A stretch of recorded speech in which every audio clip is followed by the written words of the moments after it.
Y bueno, seguimos aquí para comentar varias cositas que me quedaron seguramente en el tintero del día de ayer. También he hecho un video antes que este, un par de horas antes que este, en el que he hablado particularmente o específicamente de algo que está pasando con José Lu y cómo los medios de comunicación han intentado reventarlo.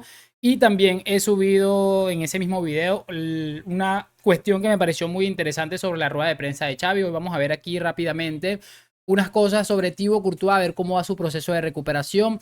Vamos a ver un video de esa jugada del gol del Real Madrid en el partido del gol del empate que hace Fede Valverde, que me pareció muy interesante vista desde otra perspectiva para los que no vimos el partido en el Bernabéu. Y por supuesto también vamos a escuchar algo de Carleto Ancelotti y de Fede Valverde bastante interesante. Así que vamos a ir con estas reacciones de ese partido que sacamos el día de ayer y que a mí me gustó muchísimo en muchos aspectos que ya le he subido a mi otro canal. Así que como siempre voy a tratar de no enredarme tanto en esta intro, así que arrancamos. Y muy buenas a todos, chicos, bienvenidos nuevamente a este su pequeño espacio para madridistas. Y como ya ustedes lo saben, aquí traemos información relacionada con el 14 veces campeón de Europa, pero también con el mundo del fútbol en general. Lo que les estaba comentando, vamos a repasar muy rápidamente algo que ha sucedido y que me ha llamado mucho la atención porque realmente es llamativo. Y lo que quería empezar hablando con ustedes seguramente es escuchar a Carlo Ancelotti hablando de don José Lumato, quien, repito muchas veces, ha estado siendo ninguneado en reiteradas oportunidades, prácticamente desde que se empezó a escuchar que podría venir en el mercado veraniego. Y bueno, ha estado demostrando que es un futbolista que puede ser muy interesante. Y poco a poco seguramente se va a meter sus 15, sus 20 goles ahí, hecho lo pendejo en el Real Madrid. Entonces nos vamos a pasar a la pantalla, escuchemos algo de Carlo Ancelotti muy interesante que parece que José Lu se le ha metido en el bolsillo y pues vamos a ir analizando las cosas que vamos reaccionando. Y bueno, cracks, ya tenemos aquí al Mister, vamos a regresar el video que se me fue un poco por allá y vamos a escuchar lo que comenta sobre esto. ¿Qué rol le das a José Lu?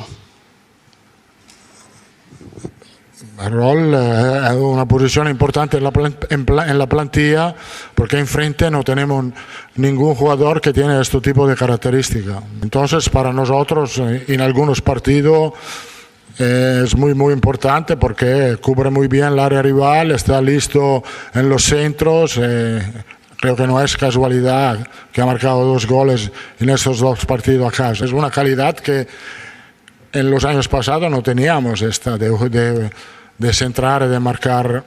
La verdad, yo... Bueno, lo que les estaba comentando para empezar con esto que ha dicho Ancelotti es muy llamativo.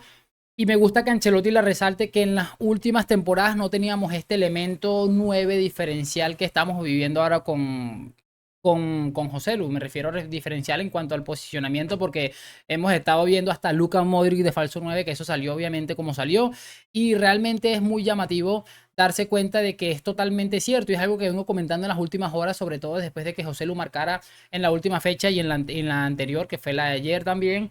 Teníamos a Mariano y a Jovic, quienes venían a cumplir un rol específico que era ser suplentes de Karim Benzema, intentar marcar la mayor cantidad de goles posibles, y eso evidentemente no terminó saliendo del todo bien, y es algo que está haciendo José Lu. Repito, no es una superestrella, no es seguramente de los 10 mejores futbolistas de la Liga Española, que ya es bastante porque la Liga Española está bastante escasa de talentos actualmente, pero realmente es un futbolista que lo está haciendo y tiene esa inteligencia, además la madurez, está en un punto de su carrera en el que, bueno, está bastante bien. No recuerdo que se lesione con demasiada frecuencia y repito, me parece muy bien que Ancelotti lo resalte, y para los que los están criticando, incluso los madridistas, recordar eso, Mariano y Jovic. Este hombre ha marcado 2 goles ya rápidamente. Vamos a ver cuántos marca. Te aseguro que va a marcar muchos más de lo que nos pudieron haber dado Mariano o el mismísimo Luka Jovic. Lo siguiente que quiero escuchar es también algo de Fede Valverde, que ha dicho sobre Jude Bellingham y me ha llamado mucho la atención definitivamente. Bueno, ya tenemos aquí a Fede, que creo que se la pregunta a Edu Aguirre cuando estaba con Dazón, creo que estaba, vamos a ver. El vestuario, porque sabemos que en el terreno de juego es una bestia. ¿Ha caído también en el vestuario? Porque parece que engancha con la afición, con vosotros, está muy adaptado. Sí, muy buen hombre, la verdad, muy buen joven. Al final es difícil venir a un equipo como a mí me pasó y capaz que llegué de otra forma, él cayó redondo, nunca tiene una mala cara en ningún momento, siempre está trabajando para el equipo y al final, bueno, como yo siempre destaco, es como un capitán sin brazalete y tan joven, la verdad que es lindo de él. Bueno, Fede Valverde se deshace en elogios hacia Jude Bellingham. es definitivamente llamativo ver el respeto que se ha ganado este hombre en el vestuario del Real Madrid. Mucha gente siempre, cuando estaba el tema de que venía o no venía Mbappé, que esto no iba a calar, que en el vestuario, que el ego, este hombre ha llegado sin ningún tipo de ego, con humildad, trabajando como nadie seguramente.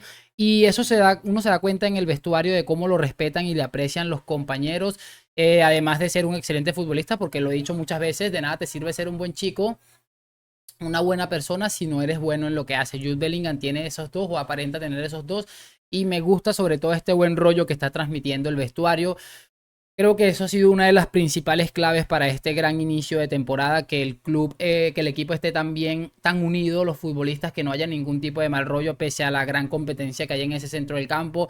Tal vez alguna decepción que se ha llevado Luka Modric por no contar tanto como él esperaba seguramente, pero me alegra muchísimo ver este tipo de situaciones dentro del vestuario del Real Madrid, y creo que va a ser bastante clave. Quiero que veamos rápidamente el video del gol. Ojalá que esto no me lo vayan a censurar por copyright, y bueno, que podamos disfrutarlo sin ningún tipo de inconvenientes, porque es llamativo y quiero hacer una pequeña reflexión relacionada con esta. Bueno, tenemos aquí la jugada del gol. Vamos a tratar de repasarla y repito, ojalá que no me metan copyright por esta bendita imagen. Vamos a darle.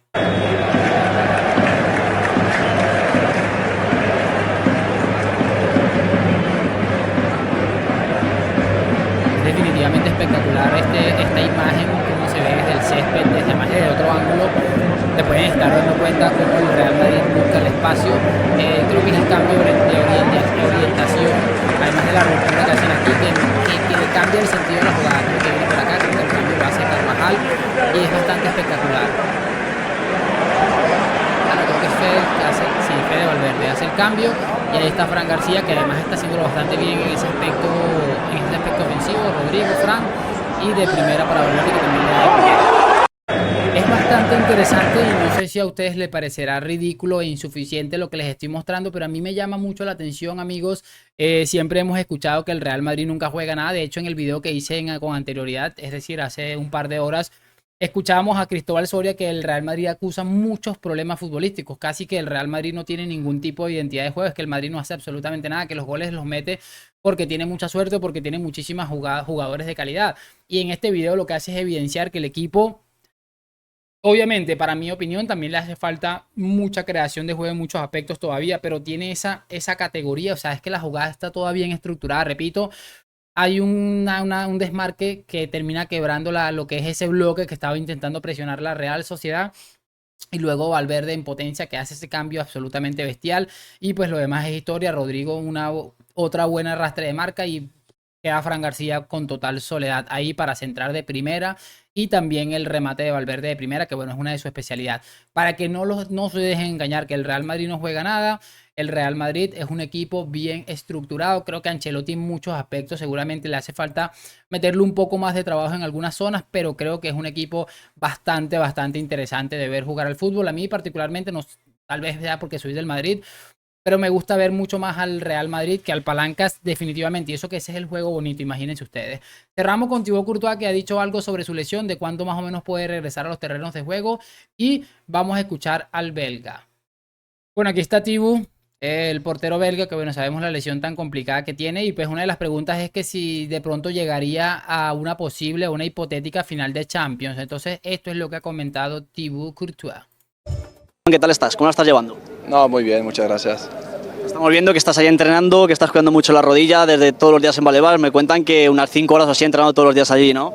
Sí, la verdad que pasamos mucho tiempo ahí, también en casa, luego yo solo con un fisio, entonces lo más importante son muchas horas de recuperación y de trabajar, y solo trabajo, y ya luego los plazos que marcan los médicos es cuando podría volver, pero bueno, lo importante es hacer todo bien y fuerte para volver lo antes posible. Hemos visto que estás inscrito en la Champions. ¿Crees que vas a poder llegar a la recta final de la temporada? Eso no sabemos, es una lesión de cruzado siempre entre unos 7 y 9 meses, así que si llego a 8 meses pues sería como abril, mayo, y ya veremos. Obviamente tienes que ser primero al 100% si puedes llegar ahí, pero bueno, ojalá trabajo para poder ojalá disfrutar de algún partido a final de temporada. Bueno, bastante importante lo que comenta Thibaut. Me gusta sobre todo la parte que dice que Lo importante es que se están haciendo las cosas bien. Yo repito, no veo, además de que Tibú está entrando en una edad en la que los futbolistas deben cuidarse un poquito más seguramente que cualquier otro futbolista de menor edad. Y creo que es llamativo que haga énfasis en que debe hacer las cosas bien. Ningún tipo de rapidez ni de que necesito hacerlo rápido, porque realmente algo positivo que podemos sacar de este arranque de temporada es que el Madrid está contando con algo que seguramente no se esperaba y es un gran rendimiento de Kepa. Después pueden salir las cosas tal vez de pronto mal, pero creo que actualmente no hay esa emergencia de que Thibaut Courtois tenga que volver sí o sí. Así que es bonito escucharle así y que tenga esas ganas de volver, pero también escucharle siendo razonable, verle sonreír. Debe ser jodido porque, bueno, es a lo que te dedicas y por lo que has invertido seguramente parte de tu vida o gran parte de tu vida. Pero me gusta de verdad esa capacidad de razonar y decir, bueno, yo quiero volver, pero si lo hago rápido, tal vez me destruya la carrera, pero si lo hago prudentemente, tal vez pueda completar 5 o 6 años de carreras al más alto nivel, que al final es lo que queremos, de lo que es seguramente el mejor portero del mundo. Me toca despedirme, espero que hayan disfrutado de este video, lo que siempre les digo, gracias por acompañarme, like, suscripción, nos vemos en un próximo video. Chao, chao.